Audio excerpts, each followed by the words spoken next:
আমাদের জাতীয় ঐক্যের প্রতীক, সংসদীয় গণতন্ত্রের উত্তরণে বাংলাদেশের প্রথম মহিলা প্রধানমন্ত্রী আমাদের সবার প্রিয় বেগম খালেদা জিয়া, তার শাসনামলে বাংলাদেশের নাম সারা বিশ্বের বুকে কিন্তু উনি উজ্জ্বল করেছিলেন। তিনি এমন এক ব্যক্তিত্ব যিনি সকল দলমতের ঊর্ধ্বে উঠে আজকে 18 কোটি জনগণের আস্থা, শ্রদ্ধা এবং ভালোবাসার প্রতীক হয়ে সবার দোয়া এবং সবার প্রার্থনাতে উনি অবস্থান করছেন।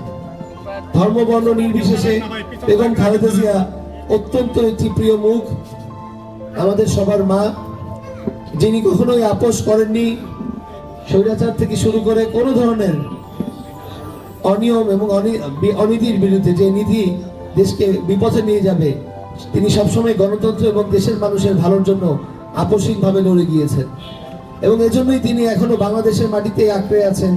তার এই চিকিৎসার শেষ দিনেও তিনি ইশারায় ব্যক্ত করেছেন যে তিনি এই দেশেই থাকবেন, অর্থাৎ ওনার যেন শেষ নিঃশ্বাসটা এই দেশেই শেষ হয়। তো এইরকম এক নেতৃত্বের সাথেই কিন্তু বাংলাদেশের এই আপামর জনসাধারণ 90 দশক থেকে যে গণতান্ত্রিক সংসদীয় সরকার ব্যবস্থায় আমরা যে বাংলাদেশকে পেয়েছি, সেখানে কিন্তু গণতন্ত্রের উত্থান বিএনপি তথা বেগম খালেদা জিয়ার হাত ধরে।